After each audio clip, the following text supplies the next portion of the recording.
Eh bien bonjour à tous les amis, je suis PupUp, j'espère que vous allez bien. On se retrouve aujourd'hui sur la chaîne PupUp Vlogs pour parler du dernier pay-per-view de catch de l'année qui aura lieu à la WWE. Il s'agit de WWE TLC, Tables, Ladders and Chairs, donc table, échelle et chaise. Donc voilà, ça va être des matchs avec des stipulations dans lesquelles il y aura ce genre d'armes, donc on verra ça durant la carte. C'est un pay-per-view qui va se dérouler dans la nuit de dimanche à lundi depuis le Minnesota et dans laquelle pour l'instant on a 7 matchs qui sont annoncés, donc on va pronostiquer un petit peu tout ça. Le premier match de la soirée, enfin que je vais pronostiquer en tout cas, ce sont les matchs pour les championnats par équipe de Raw, donc les Raw Tag Team Championship. Donc les Viking Raiders, les champions, vont défendre leur titre lors d'un Open Challenge. Ça veut dire que ils vont entrer sur le ring et ils vont dire s'il y a une équipe qui veut nous défier pour les titres, allez-y, c'est maintenant. Donc, il y a plusieurs rumeurs qui courent sur internet, forcément, pour savoir qui va aller se battre contre les Viking Raiders lors de ce show. On a entendu parler du retour des Hardy Boys, vu qu'on a vu Matt Hardy il y a en ce moment un Raw. Pourquoi pas un retour des Usos.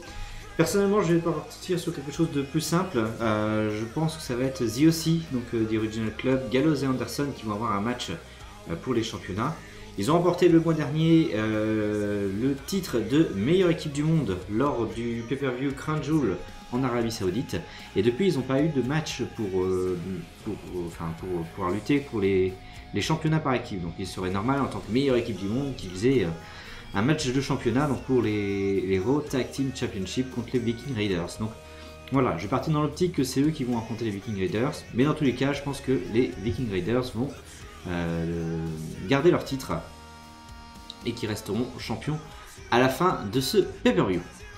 On enchaîne ensuite avec sans doute un des matchs que je vais trouver le moins intéressant de la soirée. On aura un deuxième peut-être après, mais un match de table entre Rusev et Bobby Lashley qui sera accompagné de Lana. Il y a une grosse rivalité en ce moment à Raw qui est pas très intéressante je trouve. Où en gros, normalement, Rusev est marié avec Lana, mais celle-ci est partie avec Bobby Lashley, donc ça fait des histoires de cœur à Raw. Bon, la WWE aime bien faire ça de temps en temps. Voilà, avec le divorce qui a eu lieu il y a cette semaine ou la semaine dernière, j'ai un doute, je sais plus, qui a eu lieu en direct à Raw, signé. Et ça devait être cette semaine, parce que du coup, Rusev a mis Bobby Lashley à l'intérieur d'une table, donc du coup, on va faire un match à la table. Match de table, ça veut dire qu'en gros, la personne qui passera à travers d'une table aura perdu le match. C'est la seule manière de perdre le match, ou de gagner le match. Donc, Rusev contre Bobby Lashley. Je préférais que ce soit Rusev qui gagne, donc le babyface, on va dire. Puis on verra ce que ça va donner. Donc moi, je vais voter Rusev. Ensuite, un des matchs qui me hype le plus sur cette carte, c'est un match simple, hein, donc voilà, un simple match de catch entre Aleister Black et Buddy Murphy, donc deux superstars qui grandissent en ce moment, ça fait du bien. Aleister Black n'est pas seulement enfermé dans sa pièce à attendre que quelqu'un frappe. Du coup, Buddy Murphy a frappé et on a la rivalité entre les deux. Ça va faire du bien pour les deux d'avoir un petit peu d'exposition. J'espère vraiment qu'ils vont pas mettre ce match dans le kick-off et qu'il restera dans la carte principale. Et qu'ils auront un petit peu de temps pour faire vraiment un sacré match, parce que c'est vraiment deux très bons catcheurs. Et j'aime particulièrement Aleister Black, donc c'est pour lui que je vais voter. Qui devrait pour moi remporter ce match contre Buddy Murphy. Mais voilà, s'ils avaient une dizaine de minutes au moins, ce serait cool qu'on ait un bon match. Voilà. J'avais vu Aleister Black pas mal, donc il était à NXT. Après, c'est vrai que depuis qu'il a été appelé dans le roster principal, on l'a pas beaucoup vu. Mais du coup, voilà, c'est peut-être l'occasion maintenant de le faire exploser et d'y aller. Donc allez, c'est parti pour ça. Moi, je vote Aleister Black pour ce match.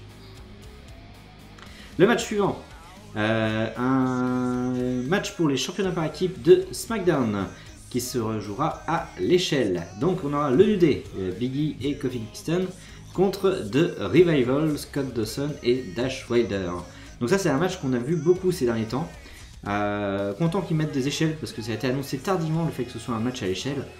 Jusque là ça devait être un match simple notamment, et ça a été annoncé dans les 24 dernières heures je crois que finalement ce sera un match à l'échelle, donc ça c'est plutôt cool. Ça va donner un petit peu plus d'attrait, ça va donner un bon match. Je pense quand même que le New Day va garder ses titres parce que The Revival c'était pas eux qui étaient prévus à la base pour être dans ce match. Normalement ça devait être Robert Roode et Dolph Ziggler, mais Robert Roode a été contrôlé positif, on va dire. Il n'a pas respecté en tout cas la politique de la WWE dans les termes médicaux. Donc voilà, il a pris sans doute des substances qu'il n'aurait pas dû prendre, en tout cas qui n'étaient pas autorisées. Donc il est suspendu pour l'instant et du coup on se retrouve avec un match, donc le New Day contre le Revival, ça devrait être un bon match. Mais du coup je vais partir sur le New Day pour gagner ce match. Si vous ne le savez pas, du coup le match à l'échelle, du coup pour remporter le match il faut monter à l'échelle et décrocher les ceintures qui seront au-dessus du ring. Donc voilà, victoire pour moi de The New Day. Ensuite, le match suivant, un match surprenant sur la carte, Bray Wyatt contre le Miz, le titre universel n'est pas en jeu et c'est pas le Fiend. Le Fiend est pour l'instant occupé avec Daniel Bryan, donc voilà, il a emporté Daniel Bryan sous le ring il y a quelques semaines et depuis il est encore occupé avec. Donc normalement on ne doit pas avoir de Fiend, on n'aura que Bray Wyatt dans sa version normale on va dire, celle qui est juste là. Voilà. Contre le Miz. Ce qui me surprend plus, c'est que voilà, le titre universel soit pas en jeu. Donc voilà, la ceinture est pas en jeu. Ça peut laisser supposer que le Miz va remporter le match. Alors à voir s'il va le remporter très rapidement. Et dans ce cas-là, on se dira ouais, c'est que quand il est le Fiend qu'il est très fort. Ou alors un no contest. Et du coup, peut-être une intervention du Fiend quand même. On commence avec Bray Wyatt et puis qu'à un moment le Fiend sorte de nulle part. Ça pourrait être un petit peu bizarre. On parle aussi beaucoup de Sister Abigail, donc dans l'histoire la sœur de Bray Wyatt. Et comme quoi ça pourrait être Liv Morgan qui a teasé un retour prochainement. Donc on en parle beaucoup, donc à voir. Je vais voter quand même pour Bray Wyatt. On va pas prendre de risque là-dessus, je pense. Mais ouais. Ah, j'hésite en fait, j'hésite vraiment parce que j'hésite vraiment à cause du fait que le titre soit pas en jeu. Le titre aurait été en jeu, j'aurais voté Bray Wyatt tout de suite. Le fait que le titre soit pas en jeu, c'est bizarre. Donc est-ce que le Miz va peut-être pouvoir gagner? Je ne sais pas trop. Je sais pas trop quoi voter sur ce match en fait. Donc je vais peut-être même partir sur un no contest et puis comme ça on verra ce que ça va donner. Ça va un petit peu plus risqué on va dire. Allez, il nous reste les deux matchs TLC. Le premier, ce sera entre Roman Reigns et The King Corbin. Donc un match avec des échelles, des tables et des chaises. C'est une rivalité que j'aime pas trop non plus en ce moment à la WWE entre le Big Dog Roman Reigns et King Corbin. J'ai beaucoup de mal en fait. Voilà, on va jusqu'à humilier Roman Reigns en couvrant de nourriture pour chien à SmackDown. C'est pas top je trouve. Et je suis un petit peu déçu que ce soit un TLC match parce que du coup il y a, pour moi pour l'instant en tout cas il n'y a rien annoncé à aller chercher justement au-dessus du ring comme on a eu pour les titres de champion de SmackDown précédemment. Donc là voilà, c'est juste on va pouvoir utiliser des armes en plus. Je suis pas très fan de ce match. Je vais voter Roman Reigns, on va jouer la sécurité. Pour moi c'est lui qui va remporter ce match. Il va nous rester un match. Un match qui, lui par contre, me plaît beaucoup. J'ai hâte de voir ce que ça va donner.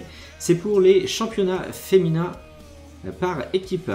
Donc les Kabuki Warriors, Asuka et Kairi Sane vont défendre leur titre contre Charlotte Flair et Becky Lynch dans un TLC match. Donc Tables, Ladders and Chairs. Il va falloir récupérer les ceintures par équipe en au-dessus du ring avec une échelle pour pouvoir l'attraper. Et c'est comme ça qu'on va remporter le match.